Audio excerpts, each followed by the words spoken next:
Okay, this is the Creative Locker podcast. Welcome. Yes, it is. Welcome to it. Thanks for having me, Rob. I think this is my 8th or 9th episode. I don't really remember because it's been so long since I've done one. And you, Michael Leach, I have known you for so long. And you were like, hey, I want to come say what's up and see you. You don't live here. And I said, oh, absolutely. It's your birthday. I want to see you. And then I was like, yo, do you want to do a podcast? And Of course. Here we are. Yeah, what was that, like 2 hours ago? I think about 2 hours ago. You were coming to see me, and I'm like, you know what? I haven't done a podcast in a while. Let's do one. Let's do it. So this is stoked. it, dude. So what this is this is a podcast where I love talking about being a creative, being a social media content creator, influencer, a photographer, a videographer, but also there's so many different like forms of creating content. Yes. It's not always just being a photographer. And people will think most of the time that's what it is. So, but we have to catch up. And I wanted to catch up, and you're like, let's save it for the podcast.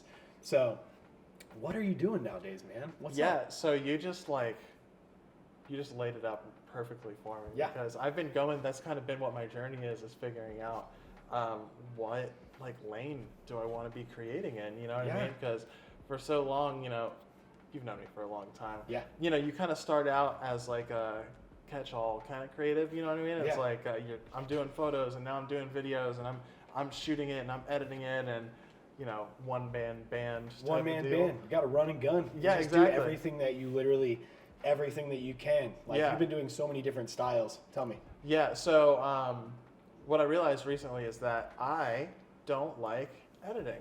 You don't like editing? I don't like editing. Like, just don't like Premiere, you don't like DaVinci Resolve, you don't like Lightroom, Photoshop. What is it that you don't like? Sitting at a computer? That's it. I don't like being inside all day. That's what it is, totally. Yeah. I just operate better like when I'm out in the world doing things.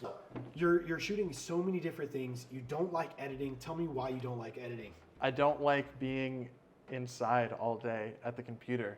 Yeah. You know what I mean? Like if I'm out in the world, right, and I'm DP on a project, which I've been doing recently, is DP. And I want you to go into that in a second. Yeah, because it's a totally different thing. Yeah, than like, you're like, I saw somebody post a picture of you that I saw of you, and you shared it, and I'm like, what is he doing? Yeah. So do you know what a DP is? I don't. Director of photography. Director of photography. Okay. Yeah, Well, absolutely. Yeah. So essentially, what I do. All right. So the month of March. Most of my month was being director of photography for a documentary. So I show up, I capture the day, you know what I mean? Like I do the technical camera stuff. If you're on like a scripted production, you know what I mean, then you communicate with the gaffer to craft the image essentially. And the gaffer is the guy that sets up all the lighting. Stuff like that, right? Yeah. So you're directing all these different people in all these different positions. Pretty much on kind set. of. I mean, almost kind of like a manager kind of way. Kind of. I mean, like I'm not working on big sets by any means, right? Like the biggest set I've worked on was a feature that I worked on for a couple days in Asheville. It's funny now. It's like a like Russian mob kind of thing. Whoa. Yeah. Okay. Russian mob kind of movie. Is this for a certain so platform, or is this for YouTube? What is this for? I definitely think they're aiming to get distribution. Right. I don't want to say too much because I don't want to fuck up their whole thing. Right. Can I cuss on this? YouTube. Well, I don't know. So the production has gone very slow. It's kind of a local production, right? Okay. So we shot a little bit, and we'll shoot a little bit again. But it's a movie set or a show set, or what kind of set is it? It's a movie. It's a movie. When I say feature, it's like feature film. Okay, so we're talking about a movie set. So you've been director of photography working on a movie set. So on that, I was first AC. Okay. So I was assistant camera there, which is building the camera rig, pulling focus, that world, right? Yeah. Director of photography. Is that stressful? Being the guy to pull the focus? No. Well, it is because I'm a little blind. I wear contacts. Too. I don't even know why I'm wearing it. So it was a little stressful, but actually what happened was I showed up to be a grip, and their first AC had to leave, and they saw that I had a lot of knowledge of just like a lot of camera stuff. You do. And how many years has it been that you've been accumulating this like too? 5-6 years now. 5-6 years now. Yeah. Because I think it was 2017 is when I'm I got on 7-8. Yeah. And you're right there behind me. Yeah. I've always been 2 or 3 years behind you, bro. No, 2 years. Just 2 years. Because I remember taking the promos of one of your first bands that you put together. I remember taking those pictures, but I had just $30 we paid you. Yeah, and you know what else? It was my first. We're rapid firing now. We haven't even gonna be the most chaotic gone to podcast. how we know each other. Yeah, exactly. Anybody who's listening or watching this right now has no fucking idea who you are right now. But I'm gonna tell them. Okay. So yeah, you've been a couple years behind me. You're a musician. I was a musician. We were in the scene together, playing music. We played shows together. We've been around so many bands for so many years together, and I've known you since you were about 15, 16 years old, and you are 27 as of a couple days ago. Yeah, it's a long time. Long time. A decade. Almost half my life. That's yeah. And we were both drummers, and we both shared a lot of memories, both being drummers, once of the same band. Yeah. And we have a lot of silly memories, and we've been through a lot together, and we've had a lot of smoke sessions, and we've just known each other and been through so much together. And when I picked up the camera, you watched my evolution straight up, 2 years into it. And what's so funny is I had the thought, if Aaron Berkshire can do this, I can do this. Yes, absolutely. And that's the point is, being from nothing, being from a one-bedroom apartment on Confederate Point Road, being from what I'm from, you can pick up something like a camera and create a real life out of it. Yeah. And that was only a couple years, the inspiration was hey, if someone else can do this and make money, I can do it too. And look how much we've leveled up always since then, because that was 100 years ago, it seems like. But backtracking a little bit, because I know that we could just rapid fire go, working back on, let's back up. What? Yeah, because I haven't even gotten to what I'm really doing yet. I'm just kind of I know. setting the table We're a gonna little get bit. there. So backtracking back to you were working on a movie set. Now let's talk about before you move on. Let's talk about a little bit. You've been into photography and videography, and you're really passionate about that. What led you, before you continue on with what you were doing, what led you to the change from just being a photographer and stuff? Should we just start from the beginning? Oh man, I would love that. All right, let's do it. We have almost an hour, so we can do it. Sick, let's go. So go. All right, so we were playing in bands together. Yep. In the same scene, for a long time. So I was playing in bands up until, I think I quit my band January of 2020. January of 2020. It was right before the pandemic. Mm-hmm. It wasn't because of the pandemic or anything like that. It was just kind of I was over it at that time. You were ready to create art. Yeah, I was ready to create art and make money, exactly. But anyways, what got me to pick up the camera in the first place was to create content for the band. Right.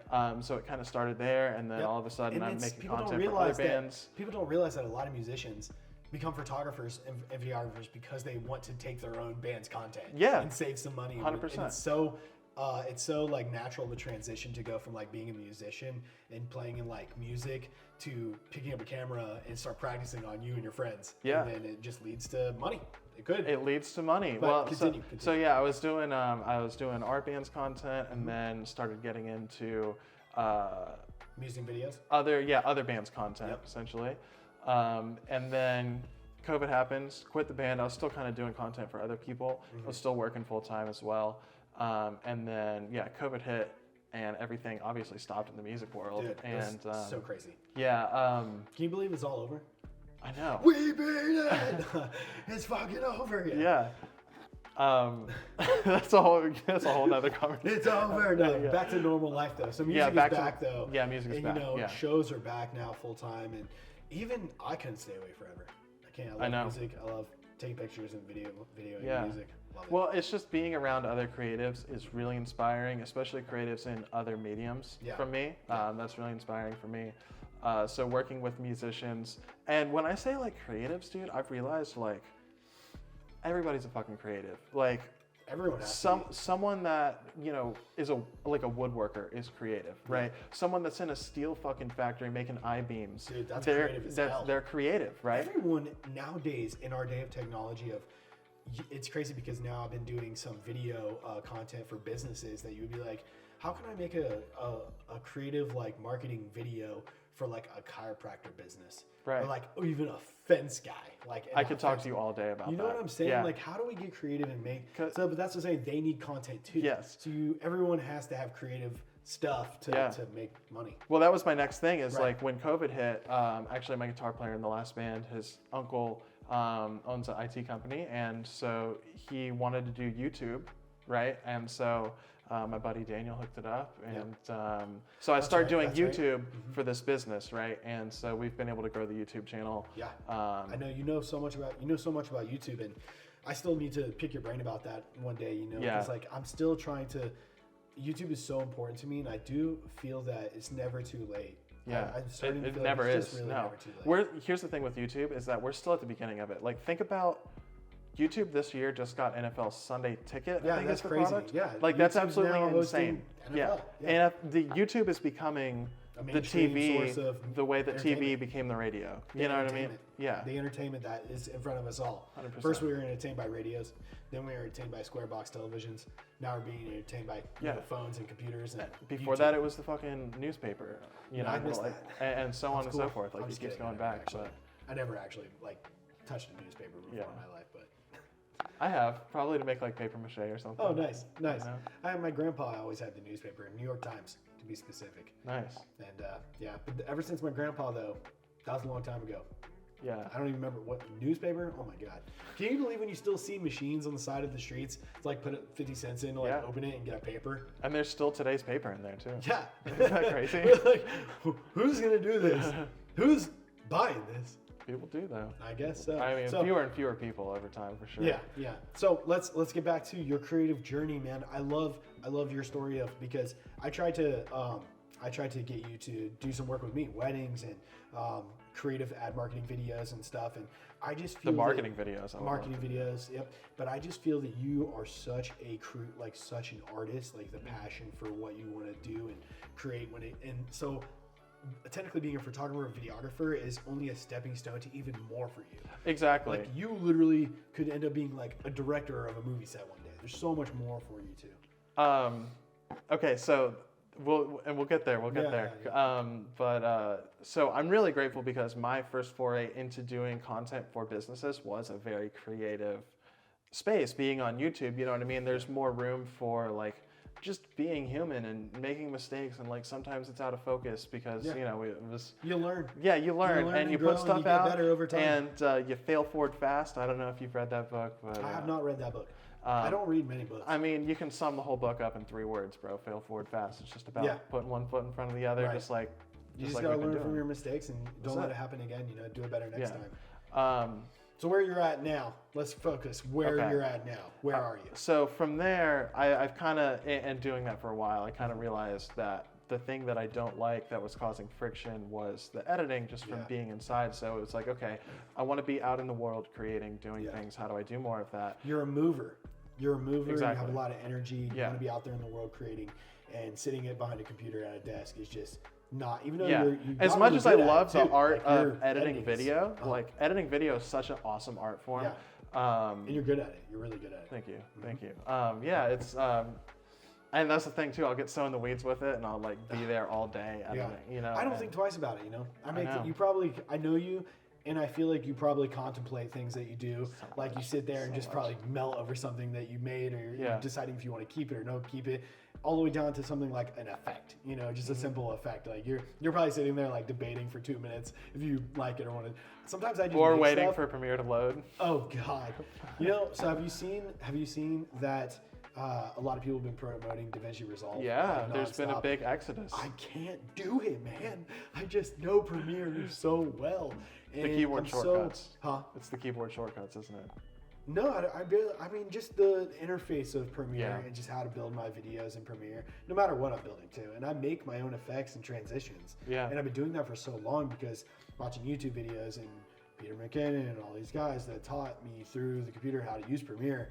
And even though him and his, team is switching over to Dissolve, I just know Premiere so well. Yeah. But let's get back to you don't want to be on Premiere, even though you're great at it. Maybe It's not you do about want to do Premiere. it sometimes, but Yeah. it's not really your ultimate thing you want to do right now. Right. So it was like, okay, how do I be in the world creating more and not at my house creating by myself? Right. So it was like, okay, let me try and get on some movie sets. So I started doing that. I've been second AC, like the guy doing the clapperboard, right? Yeah, I've been yeah. that guy. Really? Yeah, You done totally. Yeah, I did that on we did that for it was a pilot we were shooting That's so cool. over in Raleigh. And then Why aren't you posting this stuff on I did social post media? it. I But here, did see okay, one. so here's the thing: is that in this world, right, that I'm getting into now with Right. film production, shit takes so long. You're not allowed. Yeah, you There's like. so much stuff you're not allowed. I haven't even seen the images from Yeah. that, and that was last January. Wow. Yeah, it takes a long time. Yeah. No, I understand. Yeah. Sometimes I literally shot something for the NFL recently that I had to wait like 2 months to come out. Yeah. And coming from the world that we come from, that's like so crazy. Is like waiting. Yeah, because we actually, for you specifically, bro, you like make shit and it's out. I want to be one of the fastest, and I don't want it to people to think, oh, it's fast, so it's shitty, you know. Yeah. I want people to know that I'm fast and that shit is fire. Yeah. When you're really proud of being able to turn over content really fast, you know, and you're really efficient at it, sometimes you don't get to, and you're like, dang. Yeah, it feels so weird. Nobody knows that I, finished this, and so like it's just now I have to wait. TikTok, you know. And TikTok. Speaking of TikTok. Yeah. TikTok. Well, that's what it like. Okay, so that also changed. I've never really been good about posting on Instagram all the time. I've been harping on you for years. Literally years, but harping on you for some days. I just want to text you and be like, I know you're just doing so much in the creative world, but you just need to like share it more often, anything you can. But it's not just the stuff that you're not allowed to share. Like, I just want to see more pictures of you. Okay, I'm on my story all the time now. But you need to just post more pictures of you that someone took of you with your camera, or maybe they were a photographer and took a picture of you. I'm definitely doing more of that. I know there's so many photos of you lingering out there in the world, and there's no reason that you can't build you while people know that you do all these other things. I know people that post like really epic photos of themselves on Instagram, and like they are not photographers, and they just have a nice camera, or their person or whoever they work with, somebody around has a nice camera, and but you want to promote who you are, though. I do. It's such a crucial thing in today's age, man. It's like Carly, my wife, you already know who she is. I would just say that for them. She says all the time, she thinks it's funny. She'll say, I'm so sick of how everyone needs to like build their brand of them. Like it's such a thing right now. She jokes about, she's like, oh, everyone is like turning themselves into a product. And because we talk about it all the time, we listen to a lot of podcasts like, Joe Rogan and like a lot of other people, that we are inspired by. We listen to a lot of podcasts. And I think people are so focused on trying to build a brand out of their name and making themselves almost like a product in society. Right. And even though I'm not in love with that idea, I still think that you're so talented that you have to start carrying yourself more like a very marketable product as a human. We're not just like products. Like, you get what I'm saying. So I just recently got hot, so it's like I've kind of had like self-image issues up until now. Oh, I see what you're saying. Yeah. Dude, you've been a handsome guy. I mean, look at me now, though. Dude. You know what I mean? Tall. You're tall and a little lanky, but a very handsome fella. And I understand that though. I'm a little lanky. Dude, listen. I understand because I have a lot of self-conscious about myself. Trust me. Like, I won't even edit this video that we're talking about because I'm gonna hate the way I look so much. I'm just kidding, but I understand. Yeah. And people have taken a lot of pictures of me, and I'll like one of them because angles. Every time we shoot, you're like, oh, I don't really like pictures of me, and then there's always one or two bangers that you like. Dude, you really have taken some of my favorite photos. I have this new fella in my life. He takes a lot of photos of me nowadays. His name's Eli. I really hope you meet him one day. He's a wonderful character, great human being, great photographer. But other than him, recently, some cool photos he's gotten of me, though. Some of my absolute favorite photos that I have of myself are from you, sir. The one that you took of me when I invited you to come see Memphis when I was in your city. You came to hang out with me. We wanted to take some pictures of each other. And I just shared that picture as my announcement photo that I'm going on tour with I Prevail. I posted that photo because I love that photo. It's so funny. Such a good photo. And every aspect of it, I love the photo, down to the fact that I'm wearing my Brady shirt. Like, I love that. Yeah. You know what's so funny is that the picture that you took of me in the exact same spot is my favorite picture of me. Is it really? Yeah. No way. Yeah. And that's the way it's meant to be. That's the way it's meant to be. That was such a sick shot. We were just right between the two buses. Sunset in the background. Perfect. It was perfect. Yeah. Inevitable. Yeah. And even though you don't live here, so I'm so glad you're visiting me right now. You're on this podcast. Where do you live? I live in Greenville, South Carolina. I know where he lives. I just wanted to ask for the people. So if anyone listens to this, they'll know where you live. Greenville, South Carolina. Yeah, and it's such a beautiful place. And I see you posting. It really is. I see you posting such beautiful things from that place, and I go, well, good for him. He lived a Florida life for a long time. You're there with family. You're happy. You're doing what you're trying to do. And so, but being there led you meeting the people that you work with now on some of these sets, right? Yeah, exactly. So left turn. Yeah. No, bringing it back. Yeah, so there's a wonderful group called Film Bar Monday, and Say it again. Film Bar Monday. Film Bar Monday. It's a bunch of filmmakers. Shout out, Film Bar Monday. A bunch of filmmakers in a bar on a Monday, Okay. hanging out, talking shop, networking, drinking beers. It's awesome. Cool. Oh, that's cool. So you guys are just kind of like a group of like content creating friends, like. Mostly in the like filmmaking world, Right. of like producing shorts, and there's a lot of client work and Level stuff up. like that. Level Yeah, up. not Not the necessarily a low level up. No, No? it's just a different kind. I feel of when I hear content. filmmaking, I'm so new at this. When I hear filmmaking, I think like, oh my god, like giant cameras. Yeah, big that's a thing. lights. It's a thing. And that's what I mean by level up, like, because Yeah, you and- see how much people do with like Canons and Sonys, but when I hear filmmaking, what does it make you think? What it really is it's just it is the big camera, it is the big lights, but it's mostly the people. It's mostly the people because when I'm a director of photography, Sure. right, and I've got a director worrying about directing talent, and I've got a gaffer worrying about setting up all the lights and all of that stuff, and I've got stands. They yeah, and I've got a clapperboard person, and I've got an audio person, It's a team and of we've got a people. PA, and it's a team of people, and everybody gets to really just focus on their job what they're doing. and be really great at it, and it's allowed me to really And expand. that's why all the best movies and TV shows we see all have teams of like 100 people. Literally, working on yeah, sets. yeah. And that's what it is. And that's so cool that that's where content creating for you, that's so cool that that's where it's led you right now. Yeah. In 2023, that is what you're doing like at this moment. Yes. Even though, you have cool pictures of you on the side of the mountain and you do fun stuff as photography and even maybe a splash of music thing here or there, like the fact that that's what you're really passionate about doing. So you never know what just being a photographer first can take you. Exactly. You never know. So to bring it back to exactly what I'm doing right now. So I have a short film that I am the producer of. So I'm producing a short film. It's called The Session. We're going to be doing a festival run with it. He's leaking it right here. It's talked been about this talked before? about. It's been Publicly? talked about, but I Okay. haven't really been like posting about it. But Okay. yeah, so I've got a short film that I'm the producer of, and we did a 2-day shoot for it back in January. We actually shot it on the A7 III. We ran 2 cameras, but we rented the Sigma Cine glass. So we got sick. real cinema lenses. Yeah, cinema lenses. And How expensive are these lenses? the rental for the 2 days was like $600. And how much does that lens actually sell for? The lens, I think I looked, was like $3,000 or $4,000 for one of them. We got a set of 3, Do you which know is what more than the difference- camera, Do you which know was what, hilarious. Yes. Do you know what one of the biggest difference is between a regular lens and a cinema lens? Yes. Because I don't educate me a little. Yes, the biggest difference for me is the ability to pull focus on a. So the telephoto lenses, like the ones we're shooting on right now, Sure. have an electric focus ring, right? So it's not exactly consistent every time that you turn it. Okay. Like especially on my Sony, I have the 70-200 f4 version, Right. and the pull on the focus ring is never the same. Like if I go too fast, it'll just completely be Yeah. in a different place. Yeah, I mean, I've seen the big on these lenses. I have seen they have giant rings Yeah. for focusing and numbers and all kinds of stuff. Yeah, on the and side so of it. the focus pull on those Yeah. are actually being pulled by a wire based on the point in the gear, so it's exactly the same every time. No, they're smooth. Like I have Yeah. seen like my buddy Christian, who films a lot of big set stuff. He's a big filmmaker, Yeah. like big cameras, all kinds of stuff. I've seen him doing it like kind of a little bit up close. I've seen it a little bit, so Yeah. I understand a little bit. I just haven't hands-on fucked with anything Yeah, myself. so that's the biggest thing, is it being like full manual. Yeah. Where were we? That was so cute. Where were we?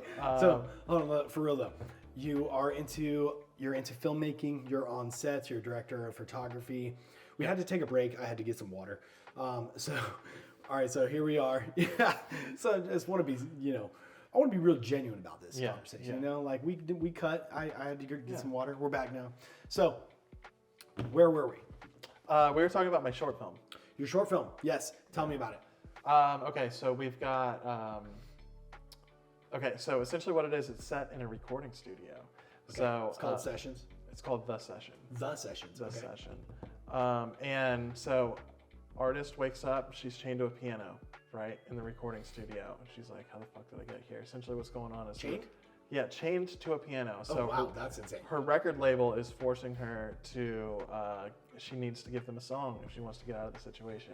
And so it's just her and the producer, right? And the producer is trying to coax a song out of her, right? But the whole time she doesn't want to do it. She's taking shots at him, you know what I mean, and telling him about himself.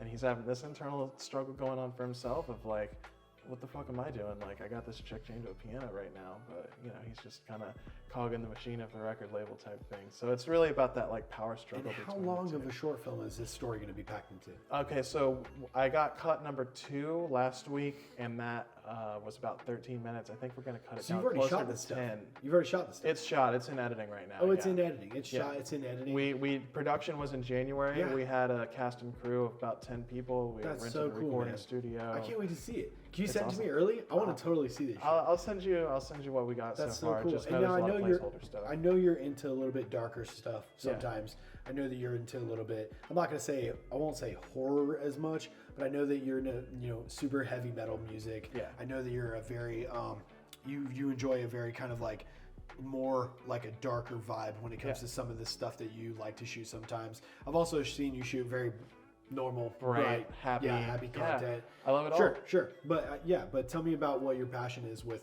the direction of what your shorts or your filmmaking and what you're trying to do.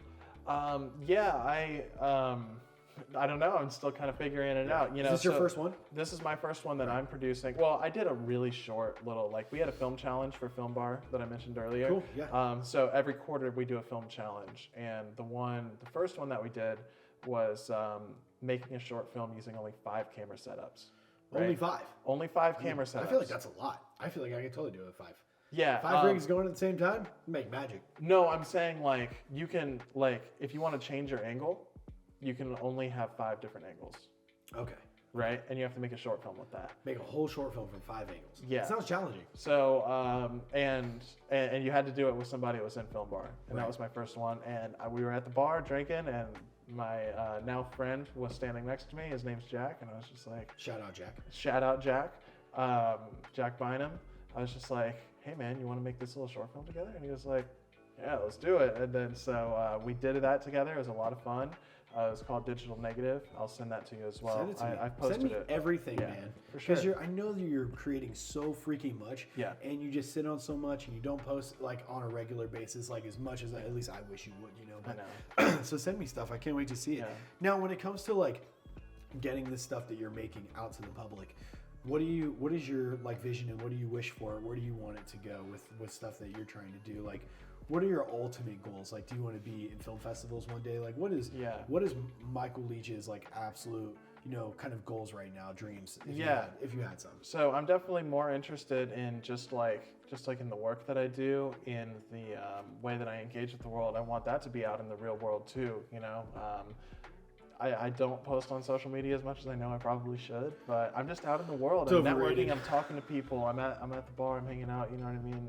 Just making connections. Yeah. Just having a real human experience. You know what I mean? And you're not 30 yet, so you can still do this at this age. You're not at a point right now where you're focused on trying to settle down in one spot. You're trying to move. You're trying to travel and grind. And it's not that I'm just trying to travel and grind. It's that I'm trying to figure out what exactly it is that I want to be doing. Because right now, it's this thing I'm producing this short film, right? And there was at least 1 or 2 times where I told Jack, because I'm doing this with Jack again. You guys are a team.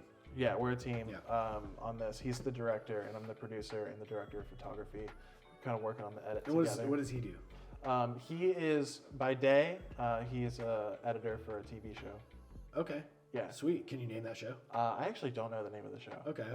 But it's a legit show. Legit show. Yeah. That's awesome. Yeah. He works for a production company, and that's awesome. So I mean, but do you? I know that you're still trying to figure out what you really love the most and what you want to do, and you can always just gotta try different things. You can always be a jack of many trades, though. You can always love a lot of things. Yeah. Like, dude, I love photography, but I also love like football.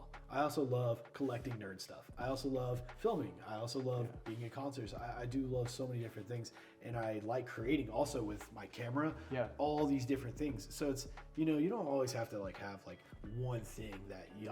Totally, and I don't, because right now what I'm doing is in between the kind of larger productions. It's like I just booked one for 15 days in July, right? So where you're gonna go somewhere for 2 weeks. We're working on a feature in Greenville, Spartanburg area. Is that like a really big thing, like creating and filmmaking? You'd be surprised how many indie. Pretty big. Well, we're right up the road from Atlanta. Right. So Which a lot of people actually I mean, do dude, go back and forth to Atlanta for work. Atlanta's huge for filming. Yeah. One of the greatest shows ever, all time, is filmed in Atlanta. Dude, Can yeah. you name that show? The Mandalorian? I don't know about The Mandalorian. I was going to say, I know it was filmed in the The warehouse. Walking Dead. Oh, Walking Season Dead. 1, Walking Dead. So much I shit has love been filmed Atlanta. in Atlanta. Yeah. I actually don't love Atlanta. Really? I don't really have been there many times. Passed through, shows Yeah. here and there. But I have been to where kind of area like where you live, also touring. I never did get to like enjoy the time in the area when I go through. Like Totally. I can say I've been. You through have to the go whole out of town country. to enjoy where I'm at, for sure. Right. So, but Not that in town is bad, but I'm just saying like Right. the beautiful nature Yeah, and like all yeah. that. Yeah. But it is beautiful. It is beautiful, and that's what I was gonna say is living in a place like that. I'm sure everyone is like really motivated to want to film cool things and do cool things because it's not like a big, it's not like a big city vibe like the way like Yeah. Jacksonville is and like Orlando, Florida areas I around think- here, these parts. I think it's happening here too. It's just not on my radar at all because I got into okay. it after I moved. Okay. Right. So I moved to a new place and it was like that was the thing that I knew I didn't want to go back into the music scene. Right. You know what I mean? I wanted to double down on the filmmaking. And are you done like? You're done trying to like professionally play music, but you still play music. You love playing Yeah. music. Yeah. I mean, dude, you're an amazing guitarist and drummer. I always say it once for the podcast, like, and it's cool how like the craziest musicians you ever knew growing up could end up turning into some of the craziest videographers that you ever know. Well, so here's what happened is that like I said, I picked up the camera through music, and when I started creating for businesses specifically, it started getting to a point of like being really mundane and corporate and whatnot. Yeah, You know what I mean? and I know that has to be boring. Yeah, and I it know got it's really boring. You're and- like and- trying to. Yeah, and so I've had this shift in my life of like, okay, who I am as an artist. Like, I just need to accept that and stop trying to, I left the fucking corporate world for a reason. Why am I trying to go back Right. and create content for the corporate world? Well, You know because what you're I mean? trying to make money with a camera. 100%, and that is totally valid. And I still do social media stuff for local businesses. Yeah. Right. I'm just trying to stay as far away from the corporate world as possible. Just work Yeah. with local businesses where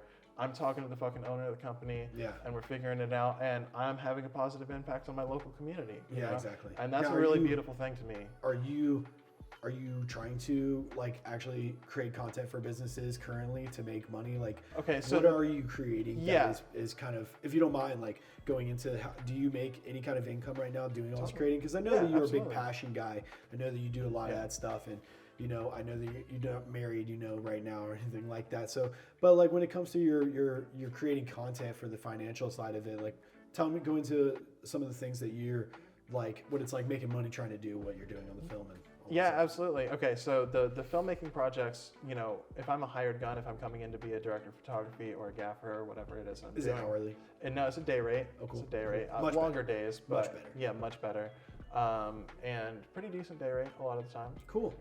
That's good. $200 to $400 kind of Yeah, range. no, is that's where I'm awesome at. for But yeah, so if it's the $400 range, I can work for half the month and be Yeah. fine, and then I can pick up like a little, social media job for somebody sure. in between, and then I can spend the rest of my month making art. Is that your full-time gig?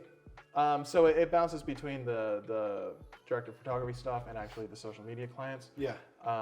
The director of photography, like, if I could just How make much- movies full time, You would. I totally would. I probably would be more of a producer type of So person. that's your favorite thing no matter what. Like right now, your favorite thing is being there doing on the film set, doing that stuff. Yeah, absolutely. Director of Absolutely. photography and that Yeah, stuff. being able Now, to is there a director of like videography, like the side of it, of the like, or is director of photography, does photography not count for it also counts for like the video side of it? Yeah, it's a video production term. Director of Right. photography is the Oh, person it's a running video the production. Because I heard it used Yeah. for like, and sometimes you'll be like, he's a director of photography, but it's like a video set.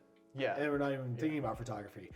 Isn't It's it just- crazy how like yeah, as an it's just what it overall base word, like director of photography means you're actually also like a video director nowadays? Okay, so the difference is essentially the easiest way to think about it is your director that you hear about, the director. They are a overall vision person, and their direct job on set is their direct job. On set, what they do is direct the talent, right? Yeah. So they're mainly concerned with the story and what are the performances looking like. Right.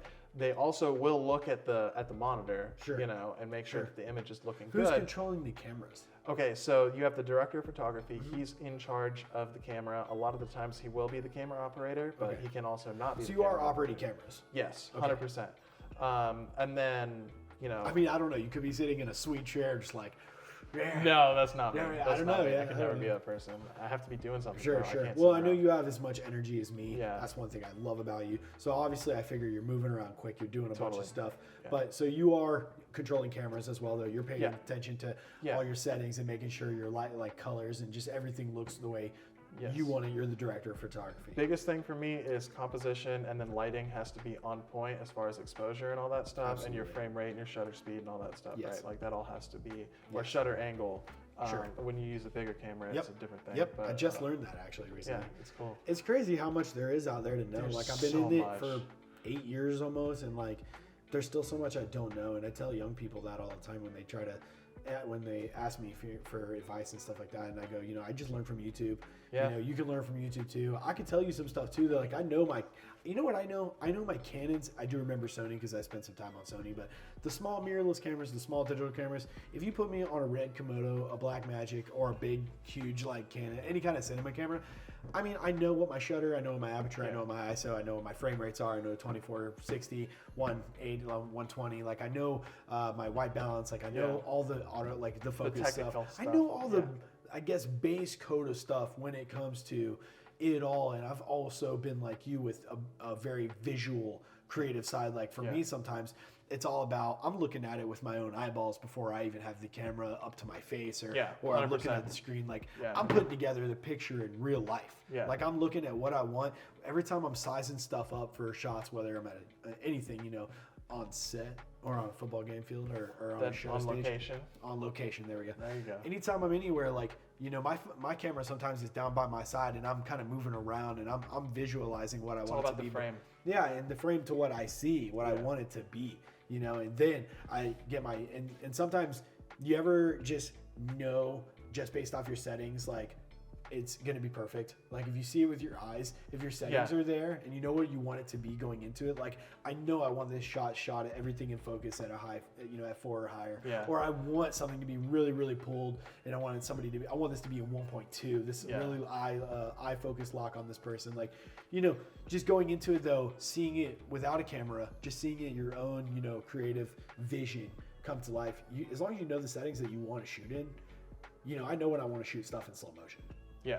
You know, and I know when I want to shoot stuff in 24. And that's the thing is that most of the time, well, all the time, when you're working on a production like on set, everything is scripted already. So it's just all like, written down. okay, here's the shot that we're I hate getting. that part of this, by the way. I love freestyling stuff. Like, oh my God, we script. Here's the thing, though. You really can freestyle. You can sometimes. You can freestyle a lot of You stuff. can. But script is important. Sometimes you have to write it ahead of time. Yeah. And it really makes it easier because when you have a script, you're following it step by step. You already have it there. You just like literally do it, check it off. Yeah. It's already premeditated.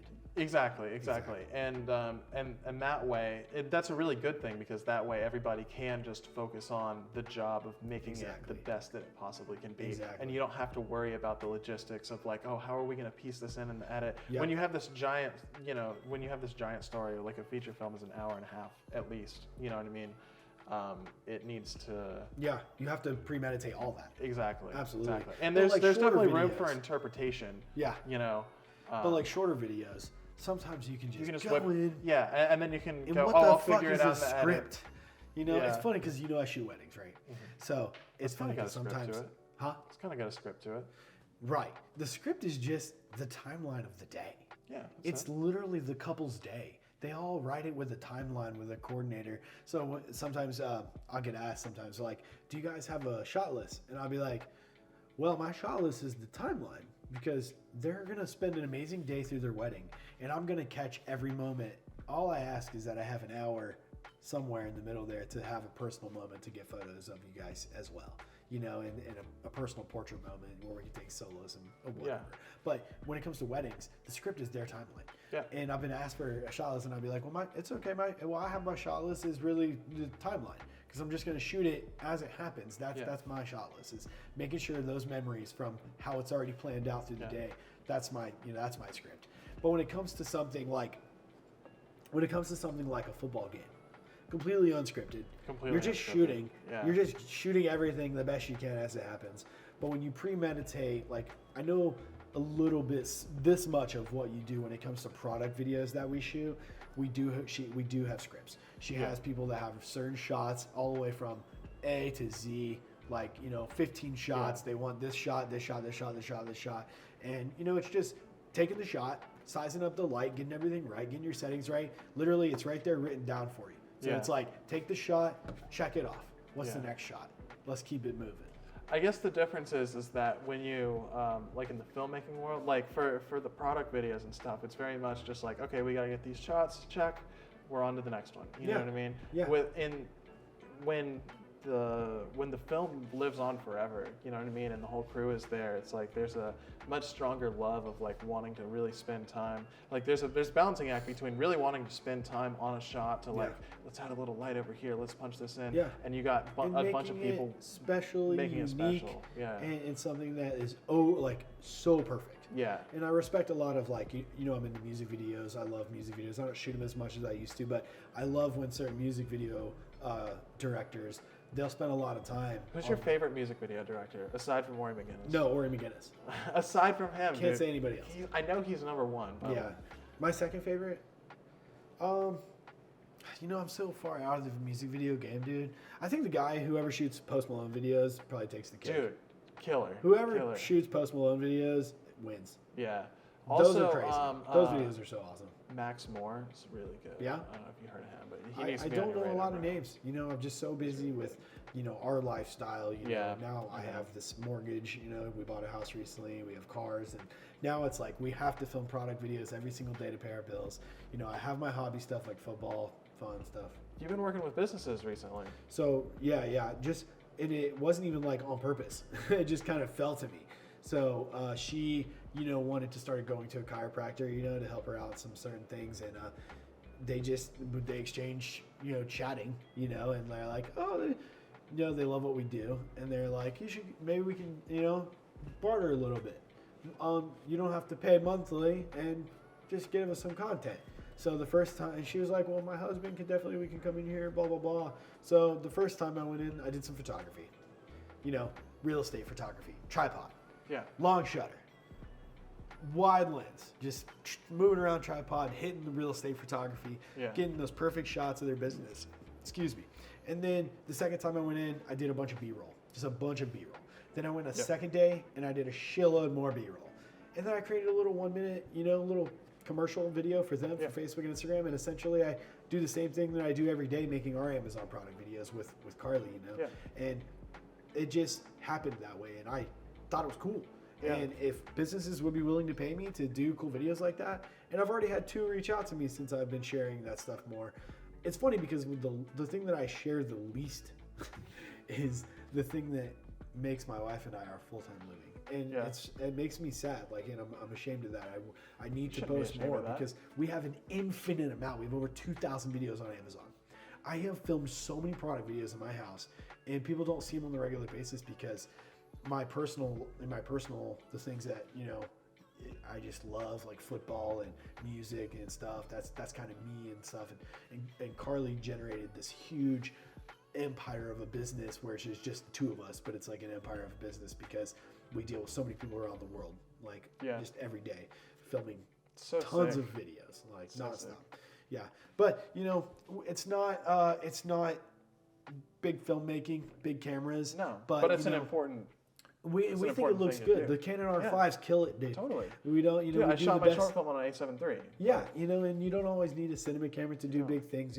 I feel like we have a movie team in here with just all the cameras we have and the way I set it up and the way we run it. And sometimes we'll shoot a tripod shot and I'll be off to the side gimbaling. Yeah. And we'll have 2 shots completely different. I can't imagine though, how sick you're. Imagine if you had a team of 3 to 4 people helping you set stuff up. I would director photography the crap out of that. Dude, you are already so just the way I was watching you set this whole thing up. You're boom, boom, boom. Oh, dude. Just moving so fast. When people see me move out there in the world, I've gone and done photo shoots for football teams and stuff. When people go out there and see me move around, they're like, "You're cracked, holy bro. shit, this guy is so fast." And I'm just like, I don't know where it comes from, man. I think that's one an innate thing. It's just a natural thing with me my whole life. I've always had the most energy out of anyone I've ever known. Everyone I've ever met, no one had the drive and energy level. And I know I talk a lot. It's a superpower, and it's something that I hate about myself. So it's like, it's a 50-50 thing with, how I feel about it. But my mouth has definitely got me into all the things that have made my life amazing, including being married to my wife. Go a different direction. Oh god, it's also gotten me into shit, Yeah. a lot of shit as well. Definitely being proud of who I am and what I believe in, and being loud about shit, and just as you should be. I want to be. I want to be.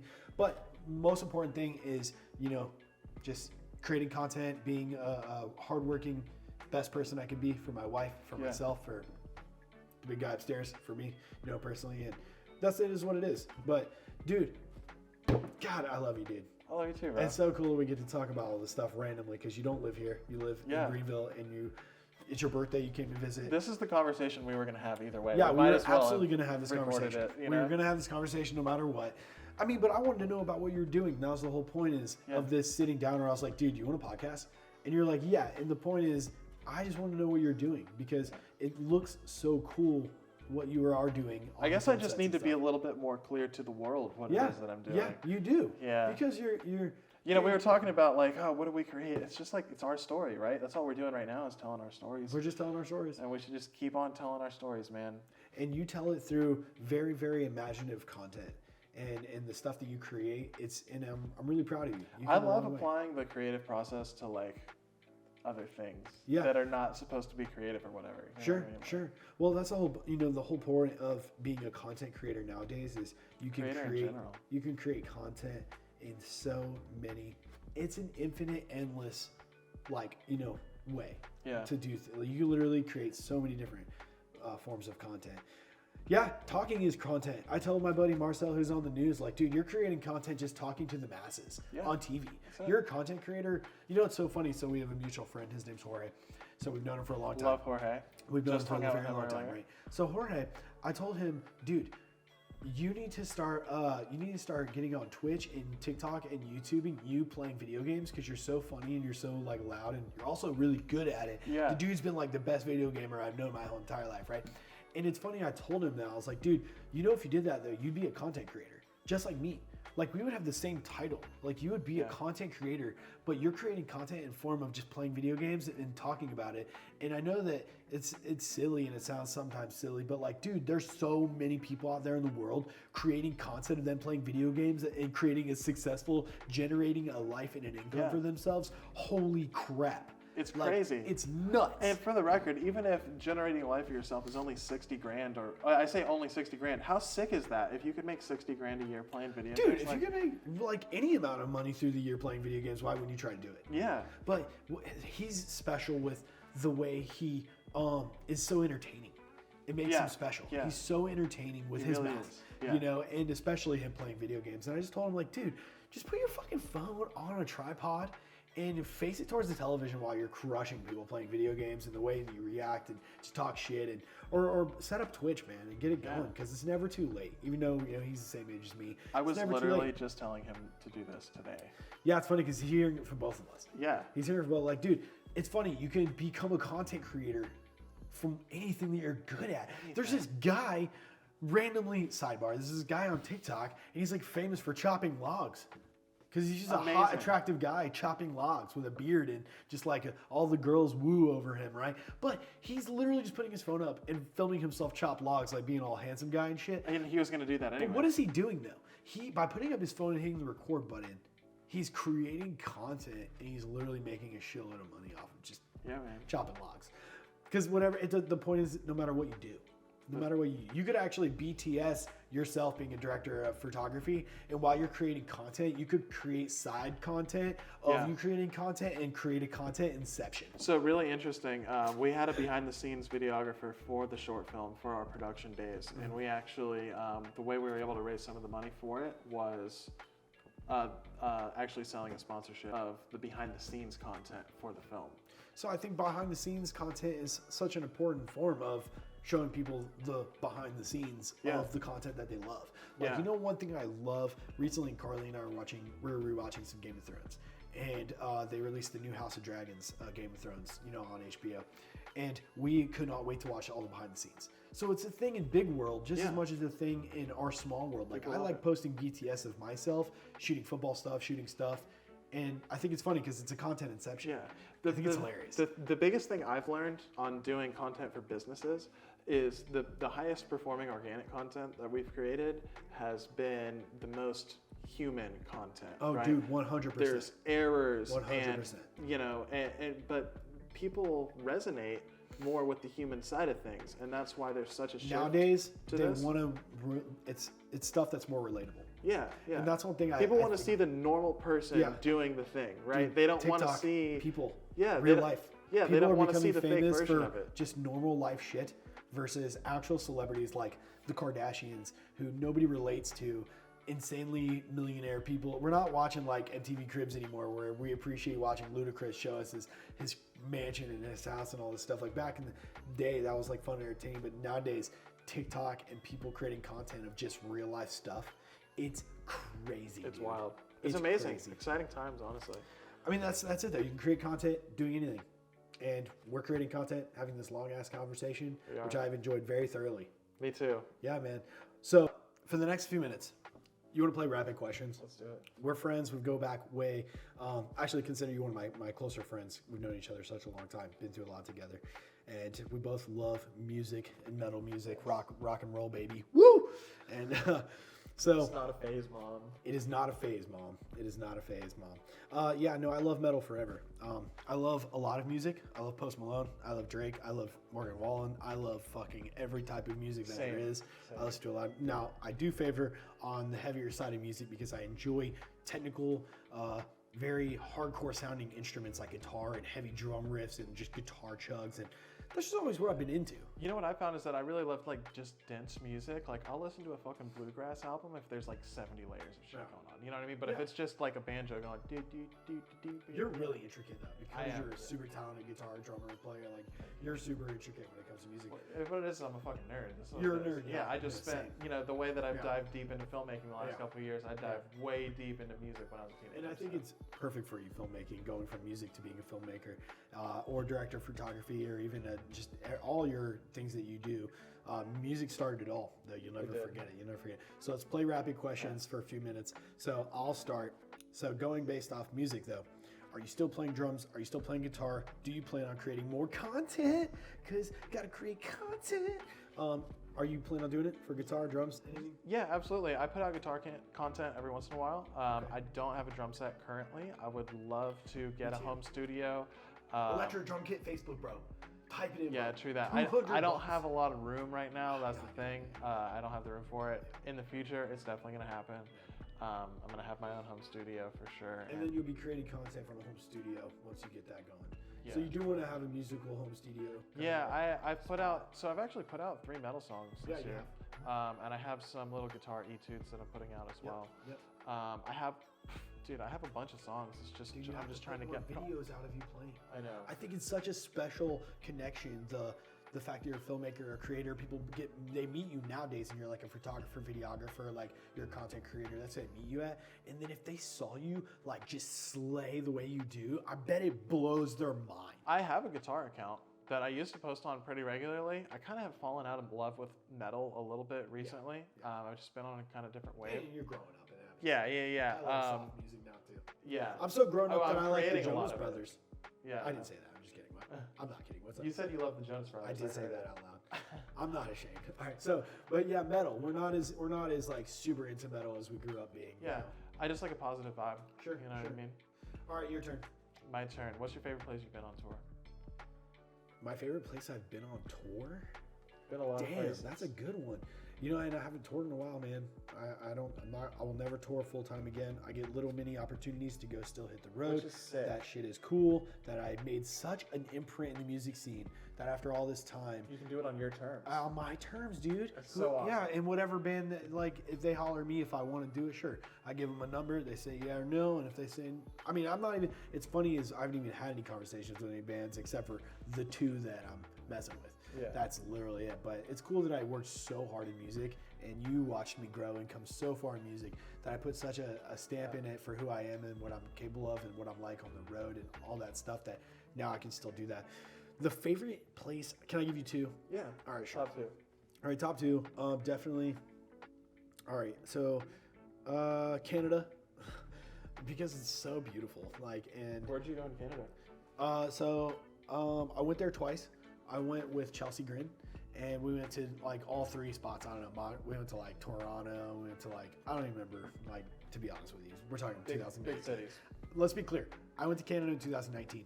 That was a little bit ago. Yeah. So a little bit Canada, place. but playing shows there, like getting to go to some shows there, watching Chelsea Grin, and then I went with Palais Royale as well.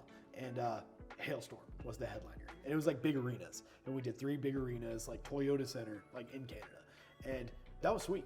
So I'd say that Canada is my favorite place, and then always home, Florida, always home. Big festivals, anything here in Florida, Orlando. Like every time I go to a festival, I just went to one recently called Heart Support. It's put on by the singer of August Burns Red. His name is Jake Lurs, and he's a really great guy. He puts on this festival now, I guess, probably going forward. It was a great time, so maybe he'll do it again. So I work with Memphis Mayfire. We played that festival, and I love festivals in Orlando or Jacksonville because I get to do what I love. And the biggest show for rock music sometimes here at my home and just be me in front of, just everyone or just whatever, it makes me feel good. Yeah. So okay. Yeah. So does that suffice though? Canada and Florida. Yeah. Let's do it. When I was really young, I went to see A Day to Remember in Ocala. And it was like just Florida, F you from Florida, like just being proud of like a show and everyone crowd surfing and just there's a certain energy about There's a certain Florida. energy there that we grew up with being in the music scene, and A Day to Remember being one of our favorite bands growing up.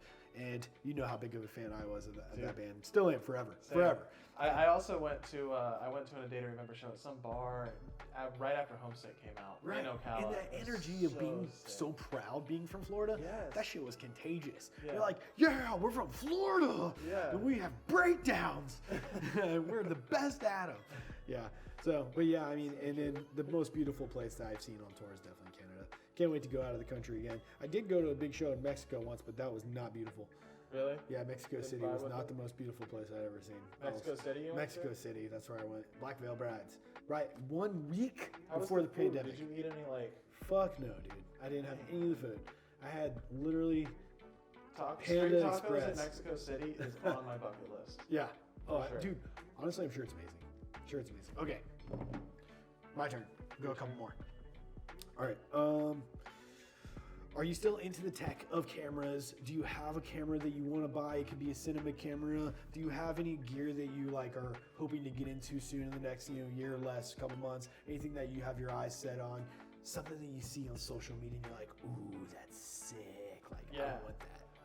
Definitely. So, I mean, it's a little bit less what I see on social media. I will say I definitely need to upgrade my drone. I'm rocking the Air 2. But the Mavic 3 Pro just came out, bro. That shit looks insane. Do you want to start doing the FPVing too? Because everyone does it, and I think People it looks ask me so about crazy FPV awesome. all the time. Huh? People ask me if I do FPV all the time. I haven't been asked yet, and I don't want to get asked because I want one. Really Well, the bad. people want it. That's why they're asking. It looks like a freaking video game. It's insane. It does. It's crazy. I would love to get into FPV. My friend just got one. I really can't wait to see all the stuff he creates with it because I'm always around him. He's always at Jag Stadium, and I just can't wait to see the crazy stuff that he starts doing with his FPV. Yeah. So is that what you want? Flying around the Jag Stadium? Upgraded drone? Well, the Mavic 3 Pro just came out, so it's on my mind. You know what I mean? Especially being able to zoom in on the image still in 4K. Whew. Shout out to DJI, not sponsored, but great stuff. They make good stuff. Practical stuff though, I definitely want to upgrade 2 cinema lenses and just build out my rig to be more of a cinema type rig. Sure. And then from there, you're still in the Sony. I'm on an A7S III right now. Yep. So yeah, I'm trying to get some cinema lenses and kind of build my rig around that. I've got a cage and I've got a couple pieces to do that with. And then after it is expensive, and then after I have it rigged out, I can start looking at upgrading the body again. Yeah. Sure. And I probably do want to jump up to an FX6. I mean, it's a great camera. I would love an FX6. An FX6? Okay. And I'm sure that there's going to be some new hotness out at the time. They're releasing new stuff to screw us out of our credit limits and our debt, But hey, man, listen, sometimes you have to seriously go into some investing and don't be afraid to put yourself in debt. Hashtag. Let's hashtag I'm in it. debt Hashtag right now, put bro. yourself in debt. for gear that you need debt. to be better at your craft if you're trying to build a career. Like for instance, I've invested a buttload of money into my stuff. And even though I've grown and I've learned and I've become a better creator, like here, like in here, dog, I love my lenses and my stuff right now.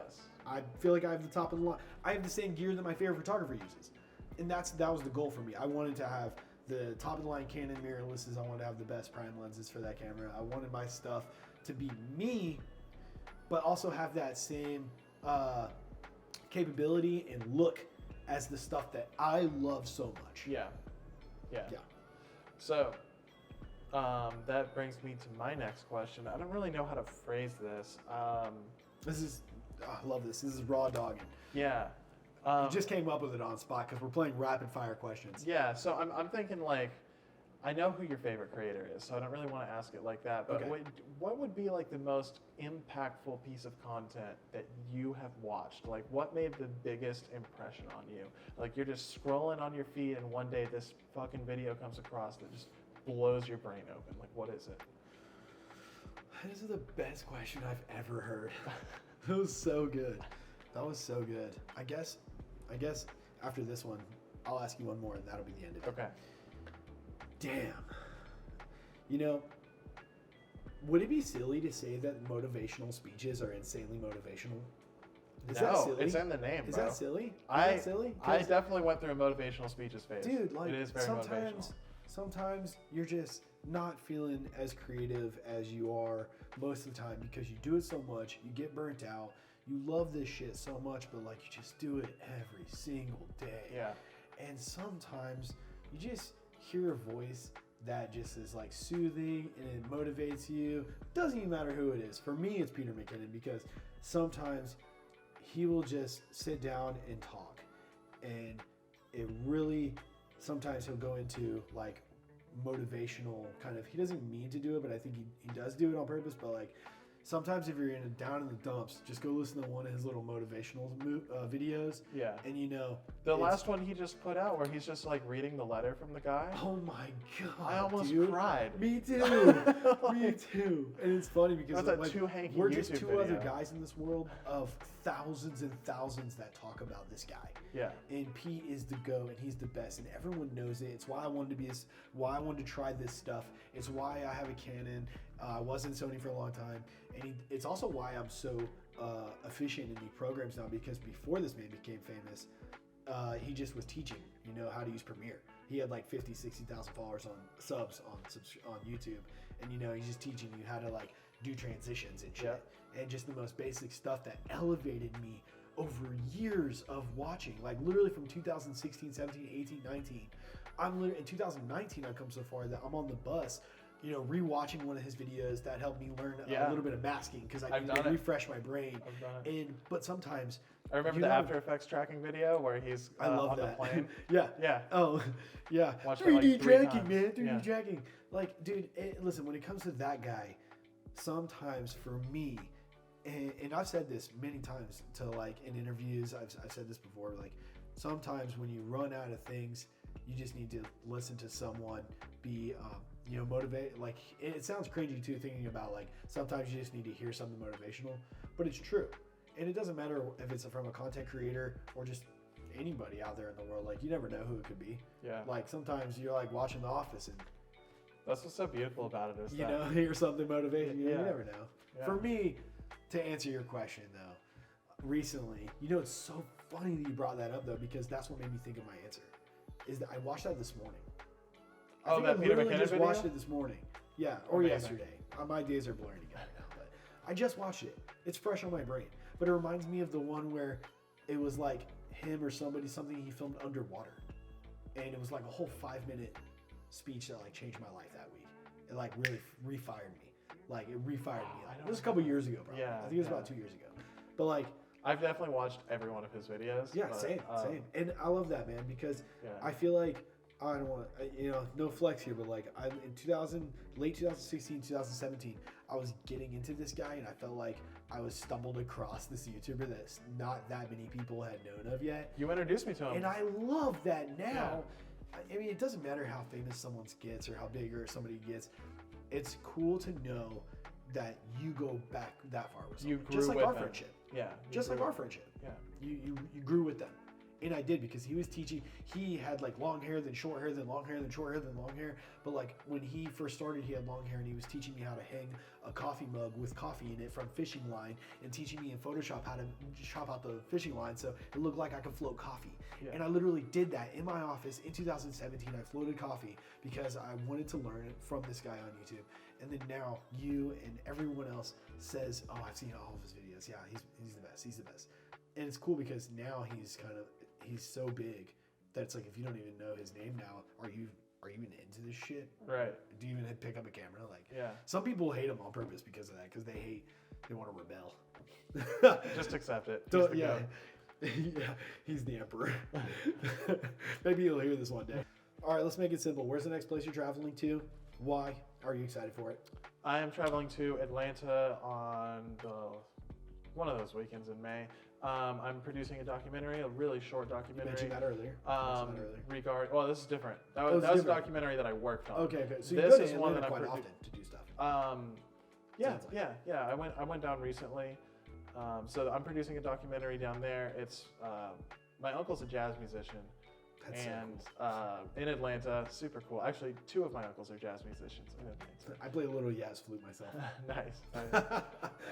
But yeah, they're super cool. But my uncle Neil, he takes issue with how music is taught, essentially, and the way he's described it to me has really intrigued me as a musician and also as a filmmaker. I was really inspired working on a documentary and wanted to do my own documentary since I'm getting into this producing world, right? Right. So I figured, why not bring the two worlds together? I'll go down there, do a couple interviews with him, and he's also playing a show.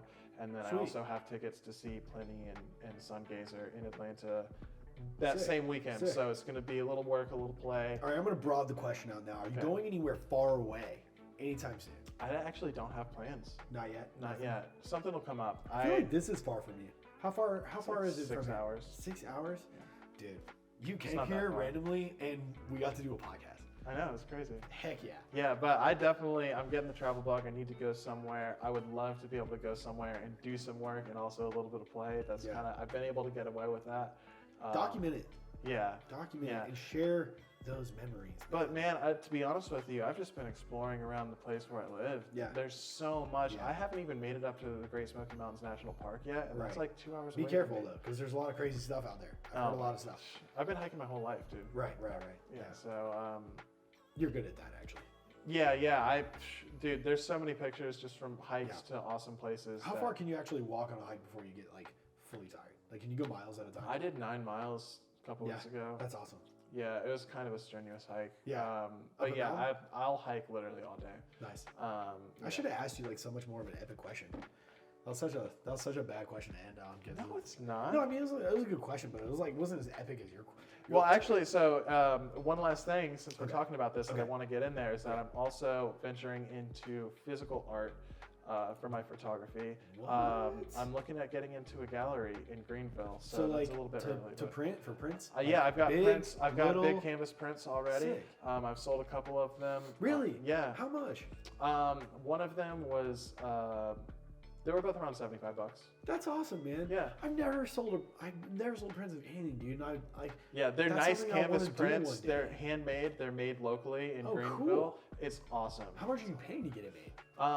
It's like $30-$40. Sometimes Yeah, I'll sure. just- Sell them for like 60, 70, 80, whatever. Yeah, exactly. That's awesome. Maybe one day you'll make 500 each. Yeah, Maybe exactly. one day you'll make 5,000 each. Exactly. So You never know.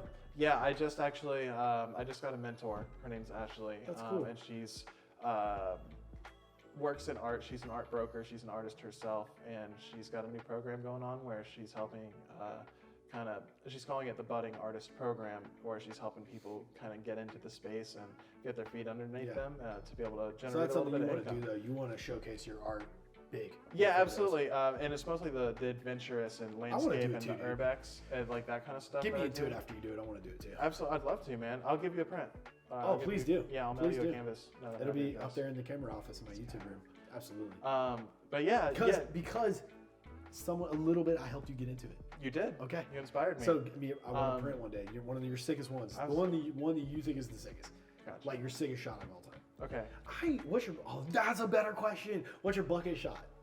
Oh, bucket shot. Yeah, no, so I'll tell you mine, which is kind of silly. Okay, go for it. Dude, I literally just want to shoot the Golden Gate Bridge. I don't know why. I want to stand on the mountain, the side of the mountain, and shoot off the mountain, that big ass bridge. Like, I'm not in love with San Francisco or anything silly. I just think that bridge looks so sweet, and you stand on the side of this huge mountain, and it's such a beautiful photo every time I see it on socials. And being a Florida kid, I literally just, my bucket shot is the Golden Gate Bridge. That's awesome. That's it. This is going to be anticlimactic. I don't really have a bucket shot. I just have places that I want to go, like specifically. No. So this is going to be completely a nut buster.